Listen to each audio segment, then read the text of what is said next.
Please support me subscribe my YouTube channel Mudassir Barkat کوئی کار ہو جی کر جا۔ قرآن کی یہ آیت ہے، وبالوالدین احسانا، والدین کے ساتھ حسن سلوک کرو۔ پیارے ذرا ہم سوچے، دنیا کا ہر ایک شخص کسی سے اگر محبت کرتا ہے نا، اس کے پیچھے کچھ نہ کچھ وجہ ہے، کچھ چیز ہے اس کی بنیاد پر وہ فلاں سے محبت کرتا ہے۔ لیکن یاد رکھیے، دنیا میں ایک واحد شخص ہے، ماں۔ سمجھ رہے ہیں کون ہے؟ کتنا پیارا لفظ ہے نا، ماں۔ یہ کسی سے محبت کرتی ہے نا، یہ بیٹے سے اگر محبت کرتی ہے نا اپنے اولاد سے، کوئی وجہ نہیں ہوتی ہے۔ یہ نہیں سوچتی ہے کہ میرا بیٹا مجھے مہنگی سے مہنگی ساڑی پہنائے گا، کپڑے دیں گے، اونچے محلات پر ہم رہیں گے، نہیں۔ وہ ہمیشہ اپنے لال کو خوش دیکھنا چاہتا ہے۔ لیکن یاد رکھیں کتنی بڑی فضیلت ہے، میرا آقا فرماتے ہما جنتو کا وہ نارو کا، وہ دونوں تمہارے لیے جنت ہے اور جہنم بھی ہے۔ پوچھا گیا کیسے؟ کہا اگر تم نے اس کی خدمت کی، اس کے ساتھ جو حق ہے، جس طریقے سے رہنے کا اسلام نے طریقہ بتایا ہے، اس طریقے کے ساتھ تم نے اگر زندگی گزاری نا دوستو، یہ ماں تمہارے لیے جنت جانے کا سبب بنے گا۔ اور اس کو تکلیف دی، اس کی بات کو اگنور کیا، پریشان کی، گالیاں دی، تماچا مارا، یاد رکھیے یہی ماں جہنم جانے کا سبب ہے۔ اور دوسرے مقام پر میرا آقا فرماتے الجنت تحت اقدام الامہات، تو ماں جسے تم کہتے ہو نا، ان کے قدموں کے نیچے جنت ہے۔ میرے پیارے، دنیا میں ایک ہی شخص ہے ماں، اس کو نہ رلائیے۔ لوگ آج ایک خوبصورت حسین، بظاہر حسین بیوی کے چکر میں ماں کا ساتھ چھوڑ دیتے ہیں۔ میں ان سے کہوں گا نوجوانوں، سوچو، ہوش کے ناخن لو۔ خوبصورت عورتیں یا خوبصورت لڑکیاں کہیں نہ کہیں مل جائے گی، نصیب میں ہے اگر آپ کے تو، لیکن یاد رکھو کہ ایک ماں اگر رک گئی نا، پوری دنیا میں گھوم لو نا، کہیں پر نہیں ملنے والی، کہیں پر نہیں ملنے والی ہے۔ ماں نے اگر کہا ہے، ماں اگر تمہارے رشتے کا فیصلہ کر رہی ہے کہ فلانی فلاں جگہ کرو، تمہارے لیے غلط ہونا چاہے گی؟ غلط نہیں چاہتی کبھی۔ ماں ہمیشہ اپنے لال کو خوش دیکھنا چاہتی ہے۔ ارے کتنا ہی ظلم ہی کیوں نہ ہو، لیکن ماں کبھی نہیں چاہتی ہے کہ میں اپنے بیٹے سے اس کا بدلہ لوں۔ ایک صحابی رسول تھے علقمہ، جا کرنے کے بعد بہت پریشان تھے، روح نہیں نکل رہی تھی، اس کی بیوی پریشان، پیغمبر کی بارگاہ میں فوراً گئے، یا رسول اللہ میرا شوہر ہے بہت پریشان ہے، روح نہیں نکل رہی ہے۔ نبی نے حالت دیکھ کر اپنے صحابہ کو لے کر نبی گئے پہنچنے دیکھنے کے لیے، اور ان کی حالت دیکھی تو ان کی بیوی سے کہا ان کے والدہ میں سے کوئی شخص باحیات ہے؟ اس کی بیوی نے کہا اس کی والدہ باحیات ہے جو فلاں جگہ بیٹھی ہوئی ہے۔ میرا آقا فرماتے اس کے والدین کو بلاؤ، اس کی والدہ کو بلاؤ۔ میرا آقا اس کی والدہ سے فرماتے ہیں کہ اپنے بیٹے سے تمہارا سنبندھ کیسا تھا، تعلقات کیسے تھے؟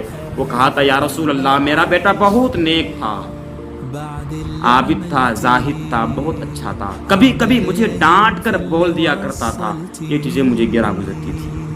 خدا کی قسم مسلمانوں، ہم تو نمازی بھی نہیں ہیں، ہم تو ہمیشہ جھوٹ پر جھوٹ بولے جاتے ہیں۔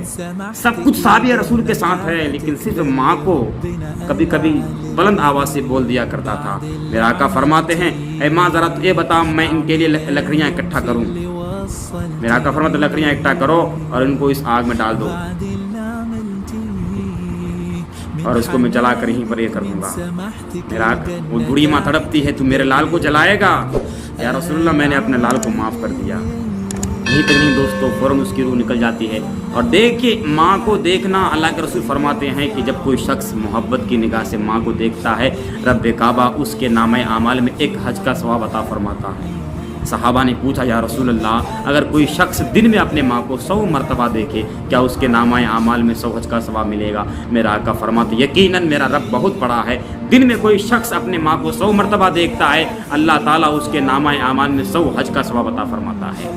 آپ سوچے تو صحیح، غور تو کریں آپ، اور یہیں تک نہیں، ایک سائل نبی کی بارگاہ میں آتا ہے اور پوچھا یا رسول اللہ میں جہاد کرنا چاہتا ہوں. میرا آقا فرماتے کیا تمہاری والدین میں سے کوئی باحیات ہے؟ اس نے کہا یا رسول اللہ میری والدہ باحیات ہے. ہاں. میرا آقا فرمایا جاؤ اس کے ساتھ حسن سلوک کرو، یہ تمہارے لیے جہاد سے افضل ہے. اعلائے کلمت الحق کے لیے اپنے آپ کو اللہ کے حوالے کرنا، قربان ہو جانا، شہید ہو جانا، یہ اتنا بڑا اجر ہے.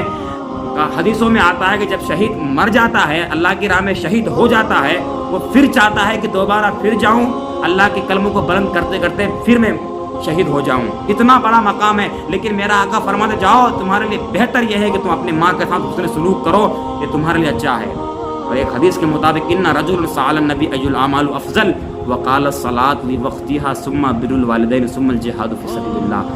یہاں پر اسلام کے بعد بندوں پر نماز فرض، اور آقا نے فرمایا ہے کہ اس نماز کے بعد اگر کوئی چیز ہے عمل میں بہتر افضل تو ہے والدین کے ساتھ حسن سلوک کرنا.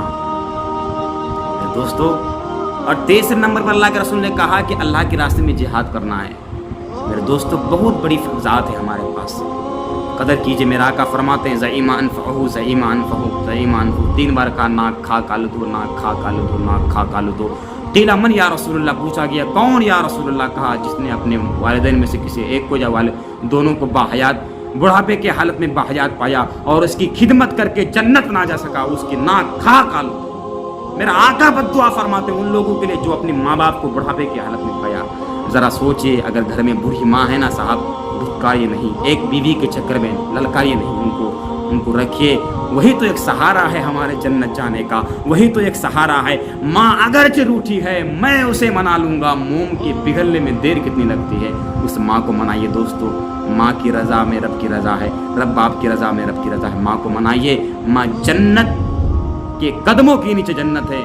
بہت محنت و مشقت سے ہم کو پالی ہے. دوستو ہم پیشاب کر دیا کرتے تھے، ماں اس جگہ سے اٹھ جایا، ماں اس جگہ سے ہم کو اٹھا لیا کرتی تھی. پیشاب کی ہوئی جگہ پر ماں سو جایا کرتی تھی، ہمیں اپنے سینے سے لگا کر سلایا کرتی تھی. جب ہم چل نہیں سکتے تھے، اپنے پیروں کے بلبوتے چل نہیں سکتے تھے، ایک ہاتھ میرا ماں پکڑا کرتی تھی، ایک ہاتھ میرا باپ پکڑا کرتے تھے. دونوں ماں باپ ہم کو چلایا کرتے تھے. آج اسی ماں باپ کو جب بڑھاپا ہو جائے، بوڑھا ہو جائے، تو ہم یہ کہتے ہیں کہ تمہیں طریقہ نہیں آتا، تمہیں سلیقہ نہیں آتا، تمہاری چوائس غلط ہے، یہ غلط ہے، وہ غلط ہے. دوست یاد رکھیے ماں کو پریشان نہ کیجیے، رب کی بارگاہ میں توبہ کیجیے، ماں کو منائیے. ماں ہمارے لیے بہت عظیم نعمت ہے. دوستو جب چلی جاتی ہے نا دنیا میں تو بہت سارے لوگ اپنی ماں سے ملاقات کرنے کے لیے قبرستان جایا کرتے ہیں. ذرا ان سے پوچھو جن کے والدین بچپن ہی سے اللہ کو پیارے ہو گئے، کیسا گزرتا ہوگا صاحب. شادیاں ہوتی ہے، خوشیاں ہوتی ہے، لیکن وہ گھر خوشی سے محروم ہوتی ہے کیونکہ اس گھر میں ماں نہیں ہوتا صاحب. ایک ماں اتنا پیارا لفظ ہے. یاد رکھیے دوستو آپ کے پاس والدین ہے تو اس کو آپ خدمت بجا لائیے، حسن سلوک کیجیے اس کے ساتھ. یہ ہمارے